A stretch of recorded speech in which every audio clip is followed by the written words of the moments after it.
Pernahkah Anda bertanya, dari mana datangnya monster? Mengapa hampir setiap budaya di dunia memiliki kisah tentang makhluk aneh, menakutkan, dan seringkali tak masuk akal?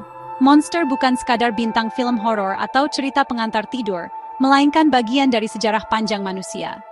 Jauh sebelum penjelasan ilmiah ditemukan, manusia purba sudah menggambarkan monster dalam lukisan gua dan cerita lisan.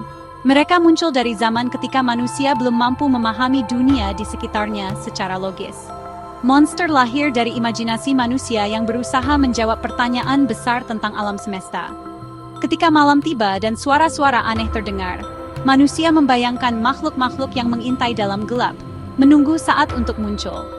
Ketika manusia kuno tak mengerti mengapa bumi berguncang, petir menyambar, atau badai datang tiba-tiba, mereka menciptakan makhluk raksasa sebagai penjelasan.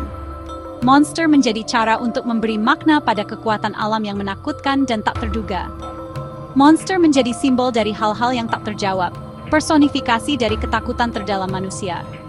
Mereka adalah bayangan dari kecemasan, harapan, dan keingintahuan manusia terhadap dunia yang belum sepenuhnya dipahami. Setiap budaya punya monsternya sendiri, dari naga di timur hingga vampir di barat. Namun, benang merahnya selalu sama, rasa takut pada yang tak diketahui, dan keinginan untuk mengendalikan atau memahami misteri yang mengelilingi mereka. Kisah monster diwariskan dari generasi ke generasi, menjadi catatan sejarah kecemasan peradaban. Cerita-cerita ini bukan hanya hiburan, tapi juga pelajaran moral, peringatan, dan pengingat akan batas-batas pengetahuan manusia. Dengan mempelajari monster, kita sebenarnya sedang mempelajari manusia. Apa yang mereka takuti, hormati, dan maknai. Monster adalah cermin dari jiwa manusia, memperlihatkan sisi gelap dan terang dalam diri kita. Monster bukan sekadar makhluk khayalan, tapi arsip ketakutan kolektif masyarakat. Mereka adalah jejak-jejak psikologis yang tertinggal dalam budaya, seni, dan cerita rakyat. Mari kita telusuri jejak para monster, dan lihat apa yang bisa mereka ceritakan tentang kita. Setiap kisah monster adalah pintu menuju pemahaman yang lebih dalam tentang manusia dan dunia yang mereka huni.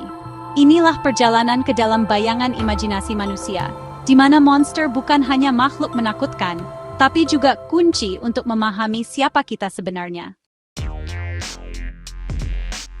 Bayangkan hidup di masa lalu, ketika pengetahuan ilmiah belum ada. Setiap kilatan petir di langit dianggap sebagai amarah para dewa yang sedang murka, bukan sekadar fenomena alam biasa. Suara gemuruh yang menggetarkan bumi membuat orang-orang bersembunyi ketakutan, membayangkan kekuatan tak kasat mata yang mengendalikan segalanya. Gempa bumi pun dipercaya sebagai naga raksasa yang menggeliat di bawah tanah, menciptakan getaran hebat setiap kali ia bergerak. Imajinasi manusia mengisi kekosongan pengetahuan dengan makhluk-makhluk luar biasa. Setiap bencana alam, mulai dari banjir hingga badai, dianggap sebagai bukti nyata kekuatan gaib yang tak bisa dilawan. Bukan proses fisika, melainkan intervensi makhluk supranatural. Dalam ketidaktahuan, monster dan dewa menjadi jawaban atas tragedi yang tak bisa dijelaskan. Tsunami, itu adalah amukan dewa laut yang marah karena manusia melanggar aturan tak tertulis. Penyakit misterius yang tiba-tiba menyerang desa. Bukan virus atau bakteri, melainkan ulah roh jahat atau makhluk gaib yang menuntut korban. Monster dan makhluk gaib bukan hanya penjelasan, tapi juga panduan bertahan hidup. Ritual, sesajen, dan larangan diciptakan untuk menenangkan kekuatan itu, agar bencana tak terulang. Monster menjadi bagian penting dari sistem kepercayaan, mengatur hubungan manusia dengan alam dan sesama. Mereka memberi makna pada peristiwa yang sulit dipahami. Mereka adalah simbol dari kekuatan alam yang tak terkendali, perwujudan rasa takut sekaligus penghormatan pada alam semesta. Dalam dunia penuh ketidakpastian, monster memberi rasa aman. Setidaknya ada sesuatu yang bisa dipahami dan dijadikan pegangan, meski hanya lewat cerita. Dari sinilah mitos dan legenda tumbuh subur, diwariskan dari generasi ke generasi, membentuk cara manusia memandang dunia dan menghadapi ketakutan terbesar mereka. Setiap budaya punya monsternya sendiri, makhluk-makhluk yang lahir dari imajinasi dan ketakutan kolektif masyarakatnya. Monster ini bukan sekadar cerita pengantar tidur, tapi juga cerminan dari sejarah, lingkungan, dan tantangan yang dihadapi manusia di berbagai belahan dunia. Wujud dan sifat monster seringkali mencerminkan geografi dan nilai lokal, bahkan kondisi sosial dan politik di sekitarnya. Di Eropa, naga digambarkan sebagai musuh jahat yang harus dikalahkan oleh pahlawan, simbol dari kekacauan yang mengancam tatanan masyarakat. Sementara di Tiongkok, naga justru menjadi simbol kekuatan, kebijaksanaan, dan keberuntungan, dihormati dalam festival dan cerita rakyat. Perbedaan ini menunjukkan bagaimana satu makhluk bisa bermakna sangat berbeda, tergantung budaya yang melahirkannya. Monster yang sama bisa menjadi ancaman di satu tempat, tapi pelindung di tempat lain. Di utara, legenda Kraken mewakili kengerian laut dalam, penjelasan atas kapal yang hilang di samudra, dan ketakutan akan kekuatan alam yang tak terkendali. Monster seperti Chupacabra di Amerika Latin lahir dari kecemasan modern, eksperimen genetik, alien, dan ketidakpercayaan pada otoritas, mencerminkan perubahan zaman dan ketakutan baru.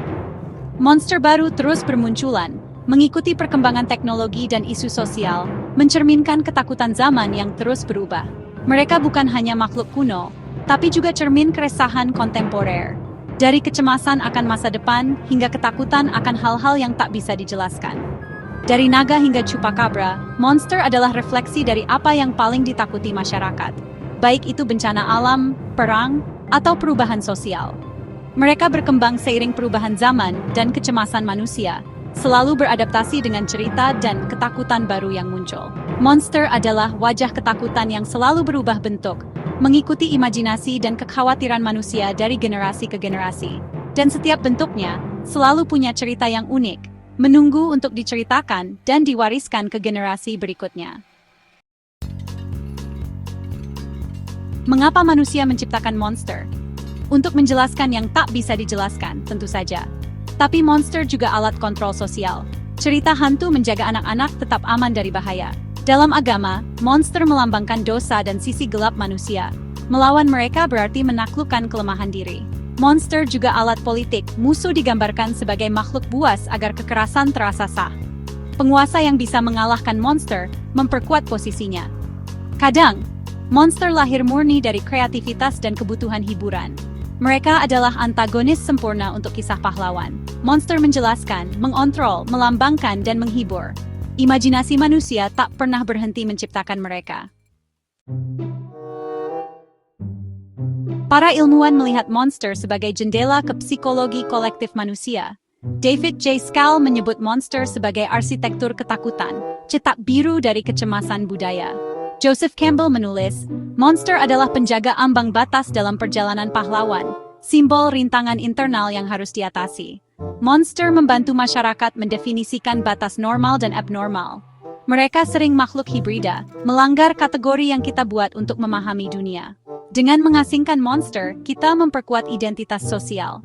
Monster juga lahir dari trauma kolektif, wabah, perang, bencana, menjadi cara memproses penderitaan.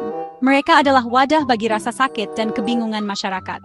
Monster bukan sekadar tak hayul, tapi monumen luka batin peradaban. Lewat monster, kita membaca sejarah ketakutan manusia. Monster adalah cermin kondisi sosial dan psikologis masyarakat. Vampir di Eropa Timur lahir dari ketakutan akan wabah dan kematian. Wendigo di Amerika Utara adalah peringatan terhadap kanibalisme di musim dingin yang brutal. Godzilla muncul di Jepang pasca bom atom, simbol trauma nuklir dan ketakutan global. Zombie mencerminkan kecemasan akan konsumerisme dan hilangnya individualitas. Alien penyerbu melambangkan ketakutan akan orang asing dan invasi. Monster populer di suatu era menunjukkan apa yang menghantui pikiran masyarakat saat itu. Mereka adalah barometer sosial yang akurat. Setiap monster membawa pesan tersembunyi tentang penciptanya. Dengan mempelajari monster, kita memahami diri sendiri. Monster juga berfungsi sebagai penjaga moral dan ketertiban sosial. Cerita monster mengajarkan konsekuensi melanggar norma jauh sebelum ada hukum tertulis. Kappa di Jepang, misalnya, memperingatkan anak-anak agar tak bermain di sungai tanpa pengawasan.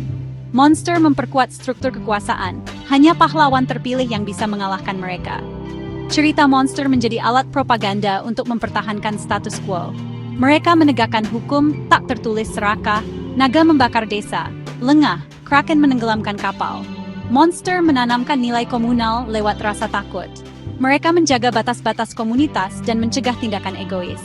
Monster adalah polisi moral dalam imajinasi kolektif manusia. Lewat mereka, masyarakat belajar tentang konsekuensi dan tanggung jawab.